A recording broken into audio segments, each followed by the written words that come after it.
جب حضرت عثمان غنی رضی اللہ تعالیٰ عنہ کا محاصرہ کر لیا گیا اور یہ خلافت کا آخری آپ کا دور ہے، 82 سال کی عمر تھی اس وقت آپ کی، اور یہ تاریخ کا دردناک باب ہے کہ حضرت عثمان غنی پر 40 دن تک پانی بند رہا۔ وہ ایک منصوبہ تھا، 3 لوگ 3 مختلف شہروں سے چلے، مصر سے، کوفے سے اور بصرے سے، 1,000 آدمی لے کر، اور مدینہ المنورہ میں پہنچ کر کے حضرت علی المرتضیٰ سے ملے، ام المومنین سیدہ عائشہ سے ملے، کبار اصحاب سے ملے۔ تو جو انہوں نے کہا تو انہوں نے ان کو کہا کہ نہیں، ایسی کوئی بات نہیں، فہمائش کر کے واپس بھیج دیا۔ حضرت عثمان غنی رضی اللہ تعالیٰ عنہ پر اقربا پروری کا الزام عائد کیا تھا، تو انہوں نے کہا کہ کوئی ایسی بات نہیں ہے۔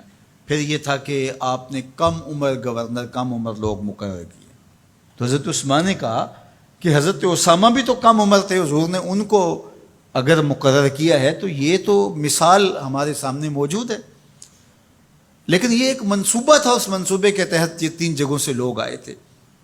وہ 3 دن کی مسافت کے بعد پھر تینوں واپس آ گئے، تو یہ ایک سوالیہ نشان ہے کہ تینوں کیوں واپس آ گئے، کوئی ایک تو نہ آتا نا، تو یہ سب طے شدہ منصوبہ تھا۔ اور پھر انہوں نے مدینہ المنورہ کو گھیر لیا، اور جس طرح سے بلوائیوں نے حالات پیدا کر دیے، سیدنا علی المرتضیٰ رضی اللہ تعالیٰ عنہ تو شہر مدینہ سے باہر تشریف لے گئے تھے، اور اپنے بیٹوں امام حسن اور امام حسین رضی اللہ تعالیٰ عنہ کو حضرت عثمان غنی کے دروازے پر مقرر کیا تھا کہ ان کو ضرر نہ پہنچنے دینا۔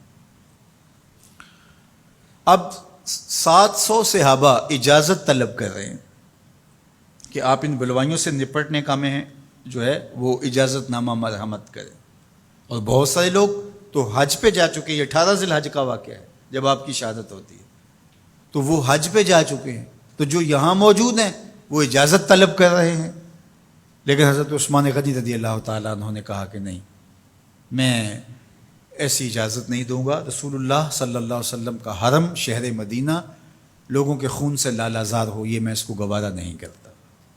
افواج موجود ہیں، اور دنیا کی تاریخ میں آپ کو ایسا نہیں ملے گا کہ اتنی بڑی حکومت کسی کے پاس ہو اور وہ خود گھیر لیا جائے، اس کا پانی بھی بند ہو جائے، اور وہ حکم دے کہ نہیں، میرے لیے آپ ایک قطرہ بھی خون نہیں بہائیں گے۔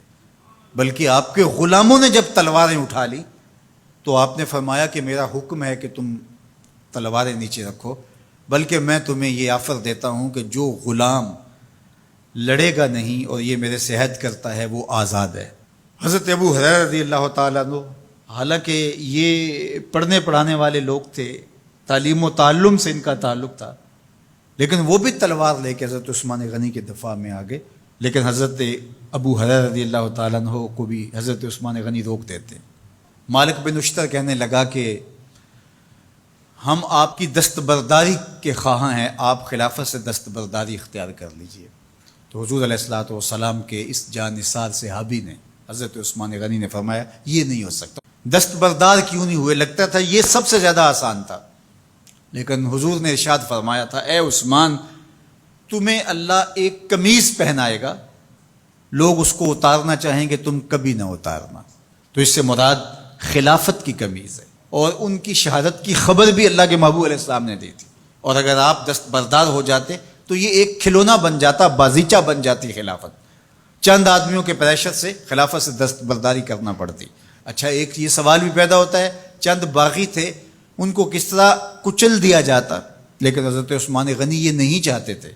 ایک تو یہ کہ مدینے کی حرمت پامال نہ ہو، اور دوسرا پورے عالم اسلام کو آگ لگانے کا جو منصوبہ تھا، 3 مختلف شہروں سے 1,000 آدمی لایا گیا ایک منصوبے کے تحت، اور انہیں لاشیں چاہیے تھیں، اور جو ان کے پیچھے کام کر رہے تھے نادیدہ ہاتھ، ان کا منصوبہ یہ تھا کہ یہاں سے مختلف سمتوں میں، یہ تینوں شہر مختلف سمتوں میں تھے، تینوں سمتوں میں جب لاشیں جائیں گی تو پورے عالم اسلام کو ہم جو ہے وہ خانہ جنگی کی آگ میں دھکیل سکیں گے۔ تو حضرت عثمان غنی ان سازشوں سے آگاہ تھے، تو سب سے اہون اور آسان یہ تھا کہ قربانی پیش کر دی جائے، اور پھر انہوں نے سن بھی رکھا تھا کہ 2 شہید ہیں، شہید تو انہوں نے بہرحال ہونا ہے، تو لہٰذا میں خلافت سے دستبردار بھی نہیں ہوں گا، اور شہر مدینہ کی حرمت بھی پامال نہیں ہونے دوں گا۔ اور تیسری بات یہ ہے کہ میں خود مظلوم شہید کر دیا جاؤں، تو وہ آپ نے یہ گوارا کر لیا۔ تو 18 ذوالحج تھا، جمعے کا ہی دن تھا، اور حضرت عثمان غنی رضی اللہ تعالیٰ عنہ روزے سے تھے، عصر کا وقت تھا، قرآن مجید کی تلاوت کر رہے تھے۔ حضرت امام حسن، امام حسین اور حضرت عبداللہ بن زبیر اور دیگر لوگ آپ کے دروازے پہ پہرا دے رہے تھے، لیکن باغی پچھلے گھر سے دیوار پھلانگ کے آپ کے گھر میں داخل ہوئے اور تلوار سے وار کیا۔ آپ کی زوجہ حضرت نائلہ آگے بڑھی اور ہاتھ سے روکنا چاہا، آپ کی انگلیاں کٹ گئیں۔ پھر دوسرا وار کیا تو حضرت عثمان غنی رضی اللہ تعالیٰ عنہ کا دایاں ہاتھ کٹ کے گر گیا۔ حضرت عثمان غنی رضی اللہ تعالیٰ عنہ نے افسوس کیا اور کہا کہ تم نے وہ ہاتھ کاٹ دیا جس سے میں وحی کی کتابت کیا کرتا تھا۔ پھر اس کے بعد آپ پر 9 وار کیے گئے اور آپ کو شہید کر دیا گیا، اور آپ کا خون قرآن مجید پڑھتے ہوئے اس آیت پہ گرا، فَسَيَكْفِيكَهُمُ اللَّهُ وَهُوَ السَّمِيعُ الْعَلِيمُ۔ تو حضرت عثمان غنی رضی اللہ تعالیٰ عنہ مظلوم شہید کیے گئے، بھوکے اور پیاسے شہید کیے گئے، ظلماً شہید کیے گئے۔ حضرت عبداللہ بن عمر رضی اللہ تعالیٰ عنہ فرماتے ہیں کہ حضور فتنوں کا ذکر کر رہے تھے کہ فتنے ہوں گے، بہت بڑے فتنے ہوں گے۔ تو ایک شخص نے چادر اوڑھی ہوئی تھی اور وہ مجلس واعظ کے قریب سے گزرا جہاں حضور کچھ ارشاد فرما رہے تھے، تو آقا کریم نے اشارہ کر کے کہا اس دن یہ شخص حق پہ ہوگا۔ عبداللہ بن عمر کہتے ہیں کہ میں اٹھا اور جا کے دیکھا تو وہ حضرت عثمان تھے۔ تو میں نے حضرت عثمان کے چہرے کو پکڑ کے تھوڑا سا حضور کی جانب کیا اور میں نے کہا حاذا، حضور یہ اللہ کے محبوب فرمایا ہاں یہی، جب فتنے ہوں گے تو فرمایا یہ حق پہ ہوگا۔ تو حضرت عثمان غنی رضی اللہ تعالیٰ عنہ حق کی راہوں کے مسافر، جنہیں حضور کی زبان سے شہید کہا گیا، اور شہید کسی کا انجام ہوتا ہے، تو حضور نے فرمایا یہ شہید ہوگا۔ شہید وہی ہوتا ہے جو بحالت ایمان اس دنیا سے راہ خدا میں اپنی جان قربان کرے۔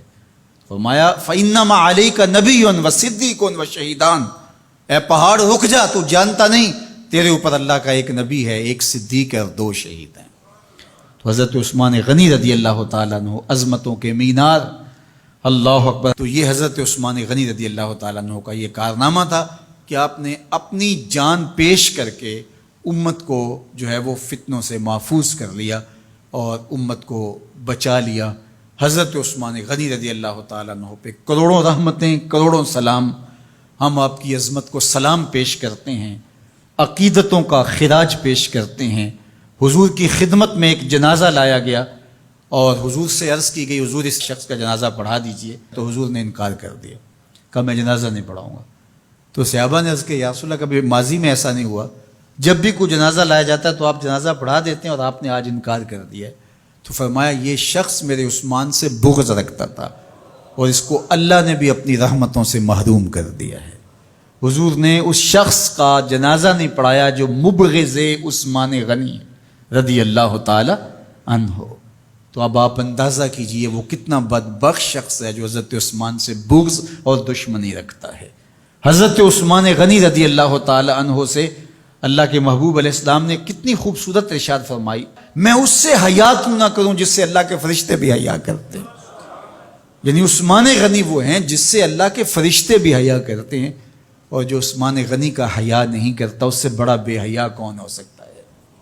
حاکم نے مستدرک کے اندر روایت ذکر کی ہے کہ بہت سارے صحابہ حضور کی بہت ساری خوبیوں کے مظہر تھے، اور سب سے زیادہ حضور کے خلق کے مشابہ حضرت عثمان غنی رضی اللہ تعالیٰ، اور خلق میں سب سے اونچا درجہ حیا کا ہوتا ہے۔ تو حضرت عثمان غنی رضی اللہ تعالیٰ عنہ حیا کے اس مقام پہ فائز المرام تھے جو انہی کا مقصوم تھا۔ اللہ ہمیں حضور کے اہل بیت، حضور کے اصحاب، بلکہ حضور کے در کی مٹی کی تعظیم بھی نصیب کرے۔ اقبال نے کہا تھا خاک طیبہ از دو عالم خوش ترست، آن خنک شہرے کے آنجا دل برست۔ ہمیں تو طیبہ کی مٹی بھی اچھی لگتی ہے اس لیے کہ وہاں محبوب جو رہتے ہیں، تو محبت تو اس چیز کی متقاضی ہوتی ہے، محبوب کی راہوں کو بھی سلامی پیش کی جائے۔ تو جو حضور علیہ السلام کے ساتھ منسوب اتنی وقی نسبتیں ہیں ان کا احترام کیوں نہیں کریں گے؟ تو حضرت عثمان غنی تو داماد رسول ہیں، حضرت عثمان غنی تو ذو النورین ہیں، حضرت عثمان غنی تو حضور علیہ الصلوۃ والسلام کے محبوب اور حضور علیہ الصلوۃ والسلام کے پیارے ہیں، ان کو جنت کی بشارت دی گئی ہے، عشرہ مبشرہ میں سے ہیں، 4 جلیل القدر خلفاء میں ان کا نام شامل ہے، اور پھر حضور کی 2 صاحبزادیاں ان کے نکاح میں آقا کریم نے ان کو شہید خود قرار دیا، اور میرے اور آپ کے آقا و مولا نے کہا آج کے بعد کوئی عمل عثمان کو نقصان نہیں دے گا، اور کہا عثمان سے میں حیا کیوں نہ کروں، اس سے اللہ کے فرشتے بھی حیا کریں۔